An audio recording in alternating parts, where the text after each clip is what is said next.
Je m'appelle Fabrice Renard, je suis inspecteur ici à la SPA de Liège, donc SRPA, Société Royale Protectrice des Animaux de Liège.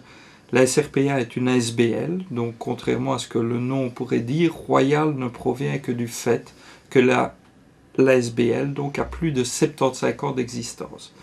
Donc nous sommes là pour sauver, aider et protéger les animaux ici sur le territoire de la ville de Liège et tous ses alentours. Notre but donc est de protéger les animaux, donc nous avons divers services qui aident la population et qui aident les animaux. On a par exemple une ambulance animalière. L'ambulance peut intervenir 7 jours sur 7, 24 heures sur 24. Donc ce service est totalement gratuit et vient en aide aux animaux qui auraient été renversés sur la voie publique. Nous avons un service vétérinaire, bien entendu, 24 heures sur 24 aussi, qui peut prendre en charge directement ces animaux blessés et qui assure aussi le suivi et les soins des animaux qui se trouvent ici au refuge de Liège. Donc ici, on est au chenil adoption. Donc c'est le chenil où les gens peuvent venir visiter afin d'acquérir un chien, par exemple. Donc les locaux sont adaptés, donc c'est-à-dire qu'ils ont été totalement isolés. Il y a un chauffage par le sol qui permet justement de maintenir de la chaleur et qui ne soit pas sur un béton froid. Et alors ils ont un couloir intérieur et extérieur.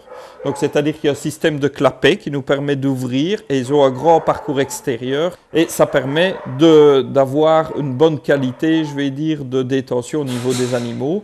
Maintenant, c'est certain que ça ne remplacera jamais le foyer d'une maison ou d'une habitation, donc ce n'est qu'une zone de passage pour eux et on espère qu'elle sera le plus court possible et qu'ils retrouveront vite une famille. Donc ici, on est dans les parcours extérieurs du chenil. Donc tout au long de la journée, on a des gardiens et des bénévoles qui font les entretiens des animaux et justement, ils les mettent à l'extérieur la journée, ce qui permet de nettoyer tous les chenils intérieurs pour que le soir, comme aujourd'hui vers 16 h, ils puissent rentrer dans un chenil qui est propre, au chaud, avec leur gamelle de nourriture. Ici, au refuge de Liège, on a une capacité de plus ou moins 250 animaux qui sont répartis en chiens et chats, principalement, ainsi que des petits animaux de compagnie comme lapins, rongeurs ou autres. Maintenant, dans le même but de protection animale, on a aussi par exemple le service d'inspection. Donc là, ce sont des bénévoles qui vont sur le terrain voir les animaux qui nous sont signalés maltraités ici à la SPA ou par les autorités comme les services de police ou le parquet de Liège qui nous demandent aussi des interventions.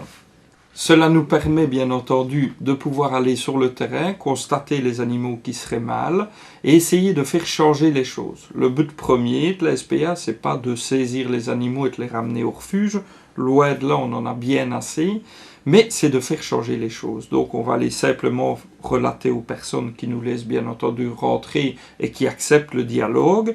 On va essayer de leur faire prendre conscience du problème qu'ils peuvent avoir vis-à-vis de leurs animaux.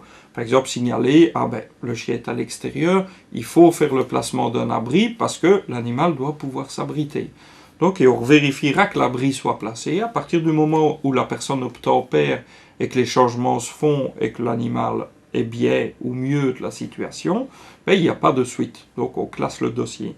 Maintenant, au cas où la personne ne veut pas obtempérer, on fera appliquer simplement la loi qui existe. Donc il y a une loi qui protège les animaux depuis 1986 et on fera respecter cette loi-là et on fera intervenir les autorités compétentes afin de saisir ou de retirer l'animal. Ici, on est dans une des réserves de la SPA, donc au niveau nourriture et alimentation.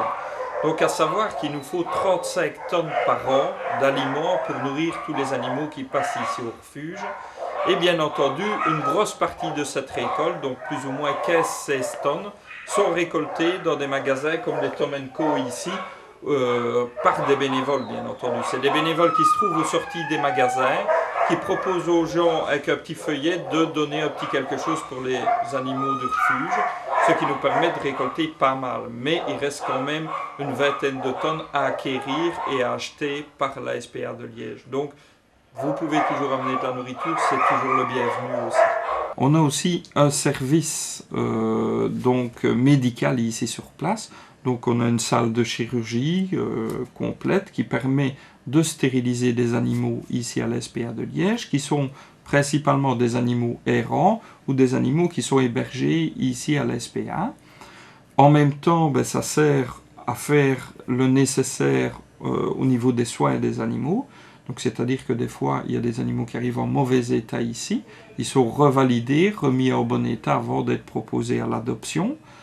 On les stérilise, on les vaccine, donc il y a les vaccinations qui sont faites, et on les identifie. L'identification est très importante, et ça doit être fait par un vétérinaire qui implante une puce électronique dans le cou. Ça nous permet non seulement de suivre l'animal et d'être sûr qu'il sera bien le long de sa vie, mais en plus de ça, c'est une sécurité à partir du moment où on perd l'animal, parce que il peut être trouvé par un service de police ou autre, il suffit de scanner dans le cou la puce électronique et on sait qui est le propriétaire actuel de l'animal. Ici, nous sommes dans la chatterie extérieure, donc elle a été récemment refaite. Il y a des objets divers, du bois, pour leur permettre de grimper et de monter et de sortir un peu dehors parce qu'ils étaient toujours enfermés. On a estimé qu'il était nécessaire pour leur bien-être aussi de pouvoir sortir à l'extérieur. Donc les chats sont hébergés ici dans l'attente d'une famille. Tous nos chats sont stérilisés, ils sont vaccinés et ils ont une puce électronique qui permet de les retrouver s'ils venaient à s'égarer. Au niveau des chats, le gros problème, c'est la reproduction. Donc si on a un conseil à donner, c'est de stériliser son chat pour éviter d'avoir des chatons, parce qu'ils sont déjà en surpopulation. En période d'été, ici on ne sait malheureusement pas quoi en faire. Il y a plus de 90% des chatons qui sont euthanasiés chaque année dans tous les refuges de Belgique, parce qu'il y a une surpopulation. Donc il est très important de stériliser ces chats, raison pour laquelle nous faisons des campagnes de stérilisation en milieu sauvage aussi, donc à l'extérieur des locaux de la SPA, pour les chats errants, pour éviter qu'ils ne se reproduisent. Alors ici dans la chatterie, ils ont les parcours intérieurs et extérieurs. À l'intérieur, ils peuvent trouver tout le confort nécessaire, avec leur litière, les bacs, avec des grimpoirs, des grattoirs qui sont là. Ils ont le chauffage par le sol aussi, et on a mis aussi un chauffage extérieur, je veux dire classique, pour qu'ils aient bien chaud quand ils rentrent à l'intérieur. Maintenant, au niveau des vaccinations, on les vaccine pour éviter justement qu'ils ne se contaminent, puisqu'ils sont mis ici ensemble. Donc ce ne sont pas comme pour les chiens des loges séparées, mais ici ils vivent en communauté à l'intérieur et à l'extérieur. Donc les personnes qui trouvent un chien ou un chat peuvent venir le confier ici, et notre but est bien entendu d'essayer de retrouver le propriétaire. Si on ne retrouve pas le propriétaire, on essaiera de trouver des nouveaux adoptants. Les gens